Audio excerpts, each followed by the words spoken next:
श्री गुरु दत्तात्रेय विचेतेतराम। सर्वप्रथम तो आप सभी का बहुत बहुत हार्दिक स्वागत, अभिनंदन। यह फ्रेंड्स कॉन्फ्रेंस बहुत ही विचार करने के बावजूद आज डेरा बाबा परमहंसपुरी सूरजकुंड माता मंदिर माता गेट कैथल में बुलाई गई है।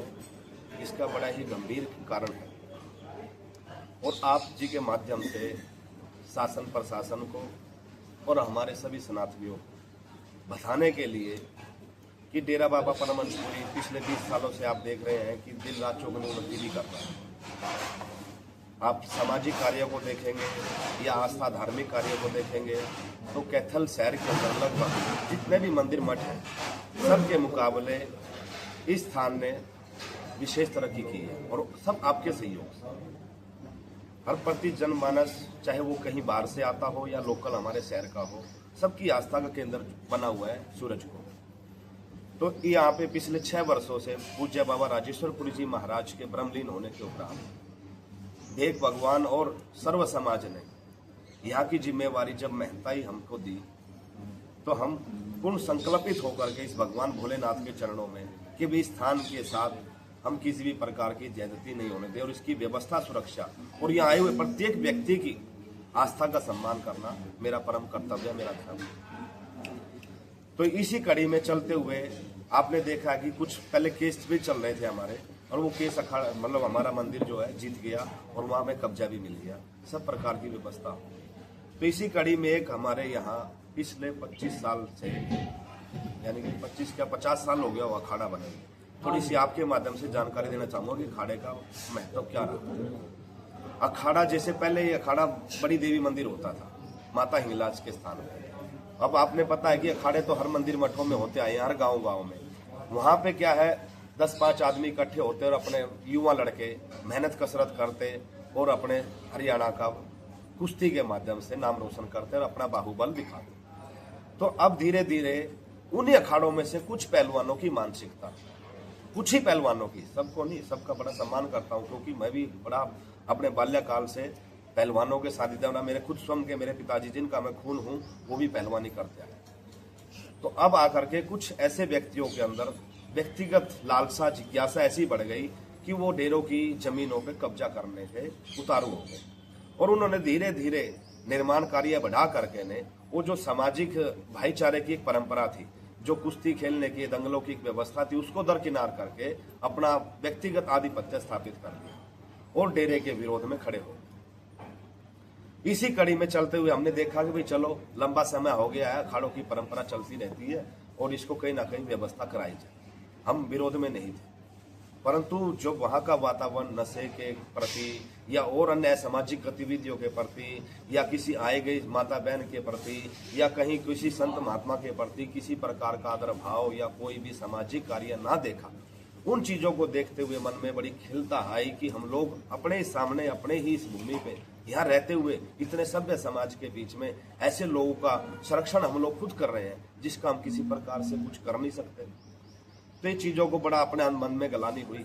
आपके माध्यम से जो बिल्कुल कह रहा हूँ अंदर आत्मा से विचार निकल रहा है और वही बोल रहा हूँ। मैं कहीं पढ़ लिख के नहीं आया हूँ, ना किसी के बहकावे सकावे से बोल रहा हूँ। ये महादेव जो भोले बाबा बैठे हैं वो अपने शब्दों में बुलवा रहे हैं।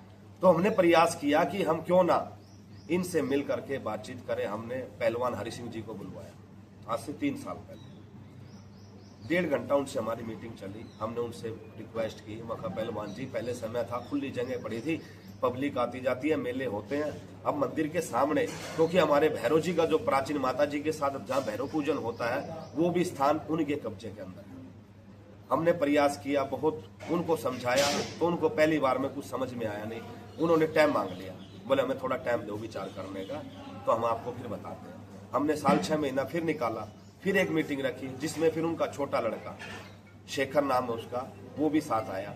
उसको भी समझाया हमने हर प्रकार से, जो एक हमारी जितनी भावनाएं हो सकती थी एक भाईचारे के नाते से समझाने की या किसी भी प्रकार का उनका व्यवस्था करने की, वो हमने उनको प्रयास किया। पर ऐसे चलते चलते उन लोगों ने फिर हमसे कह दिया कि हमें 6 महीने का समय दे दीजिए, हम भाईचारे से बात करें। पर जब वह भी परिस्थितियां हमारे अनुकूल नहीं हुई तो हमने तीसरी बार फिर मीटिंग रखी। तीसरी बार में हमने फिर उन लोगों को बुलाया और फिर उसमें तो उन्होंने कहा कि भाई हमारे हाथ में से बात नहीं है, हमारा बड़ा लड़का है धूप सिंह, अब आप उससे बात कर लीजिए, यदि वो एग्री होगा तो हमें कोई आपत्ति नहीं है, हम जंगा खाने की छोड़ दें, हमारा कोई विवाद नहीं। चलो जी, मका कोई बात नहीं।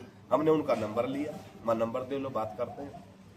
तो हमने फोन पे बात किया जैसे भी, तो उन्हें हमारे से अभद्र भाषा में बात की। बोले बाबा ज्यादा बात करने की आवश्यकता नहीं है, नहीं तो ये डेरा भी छोड़ के भागना पड़ेगा और हम तुम्हारे हाथ पांव तोड़वा देंगे, तुम्हें साइड बिठा देंगे। मैंने कहा मका बच्चे कोई बात नहीं, हाथ पांव तोड़ना तो बहुत दूर की बात है, तुम आमने सामने बैठ के बात तो कर ले।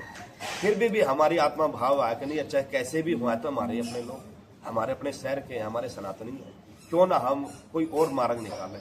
हमने फिर शहर के गणमान्य व्यक्तियों को इकट्ठा किया, उनके भाईचारे को, जो अफगान पट्टी में हमारे जो उस वर्ग के व्यक्ति हैं उनको गणमान्यों को बुलवाया।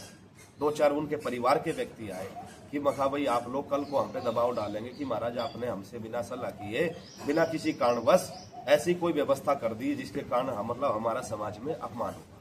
तो हम सबको सम्मान की दृष्टि से देखना चाहा, तो हमने उन लोगों को बुलवाया और उनके आपस में बात हुई। तो उन्होंने भी उनको कहा, बोले तुम बाबा के चक्कर में मत आओ, बाबा का तो हम ऐसे ऐसे कर देंगे। उन लोगों ने भी आके हमें जवाब दिया, बोले वो सुनने को तैयार नहीं है महाराज जी, अब आप चाहे जिस प्रकार का आप कानूनी कार्रवाई कीजिए या प्रशासन का कीजिए या शहर की जनता के माध्यम से कीजिए, वो आपकी अपनी जिम्मेवारी है। अब हम आपके बीच में नहीं आएंगे, क्योंकि हमारे भाईचारे में भी उसने हमारी बात समाज की कोई रखी नहीं। फिर शहर के 2-4 गणमान्य व्यक्तियों से हमने बात की। देखिए आप प्रयास 3 वर्षों से हमने कहीं भी किसी लेवल पे यही नहीं सोचा कि भाई हमें कोई बेइज्जती हो रही है, वो अगले हमारे प्रति किस प्रकार का भाव रखते हैं, मैं नहीं। ये सामाजिक, ये प्रत्येक व्यक्ति सनातनी की धरोहर है और मैं आपके माध्यम से ये प्रयास कर रहा हूँ कि अभी भी एक लास्ट वार्निंग हमारी, इसको चेतावनी भी समझ ले या एक आग्रह समझ ले, इसके बाद में हम उनसे हाथ पार नहीं जोड़ेंगे, ना ही किसी प्रकार की याचना करेंगे। अब तो पूरा संत समाज और हमारी जनता जनार्दन ही फैसला लेगी कि इस विषय पे हमें करना क्या है, क्योंकि नहीं तो जनता तो आप जानते हैं कि आस्था का एक सैलाब ऐसा होता है। सबसे पहले सारे ने जय श्री राम, ठीक है। 100 तोड़ की यू बात है, जमीन उड़े रहेगी, सारा कुछ उड़े रह गया। इसी धरती में महाभारत हुई, जो सा दुर्योधन न्यू कहा था नहीं 12 योजन का मेरा 76 है, वो भी अपना सब कुछ छोड़ कर गया, ठीक नहीं। और जो सा न्यू कहा नहीं भाई बाबा का हाथ लाओगा, मैं न्यू कहूंगा आजा भाई तेरे मत में तो सामने आ जा, ठीक है। और दूसरी बात रहेगी कैथल शहरवासी की, जितने बैठे आए नाम लूंगा भाई, जितने भी बैठे नहीं है, जिसके अंदर बड़े बड़े नेता आ रहे, यहाँ तक चेयरमैन भी है, सारे हिंदू है। अरे हम पाकिस्तान से थोड़ी आ रहे यहाँ कब्जा करने के लिए, इनसे तो अच्छा वो लोग है जो आप ईद के टाइम इतने इकट्ठा हुए, आप भाईचारा क्यों नहीं इकट्ठा करते हो आप, और क्यों नहीं करते। और दांत भी अपना, जाड़ भी अपनी। और उस बीजेपी सरकार से भी नाम लेके कहना चाहता हूँ, हमें लोग कहते हैं भाई बाबाओं की सरकार है, हमारा करे क्या उन्होंने, ये तो बताओ। सारे मंदिर टूटने लग रहे, मस्जिदें बनने लग रही है, चर्च बनने लग रहे, सारा यहाँ का हम घर के होने के बावजूद हमारे मंदिर टूट रहे। हम पाकिस्तान जाए क्या, वहां मंदिर बनाए हम, क्यों ये कर रहे। और दूसरी बात, उस बंदा की हिम्मत कैसे होगी भाई महात्मा का हाथ लावे, तेरे से कुछ नहीं होता, तेरे हिम्मत नहीं है, जितने तेरे बच्चे नहीं है इतने तमाम चेले लिए फिर रहे। और 3000 करोड़ 3000 महात्मा इस भारत देश में, जो एक एक भी आगे नहीं, तेरा न्यू नहीं पता लगा कड़सी बात जगह तो यू क्या बात होगी भाई, महात्मा का नहीं किस तरह है तो। और समाज के थल में जितना बैठा है, हम चूड़ी पालो, जब अपना धर्म नहीं बचा सकते, अगला के बचाओगे हम, आगे छीटानो के कहोगे हम। सारा समाज में कहो इकट्ठा हो जाओ, यहाँ आ जाओ, और महात्मा बता जो कुछ लेना है बैठ कर बात करो, जो समाज नहीं करेगा सारा साधु समाज के अल्लाह रहेगा। जय श्री राम। जय श्री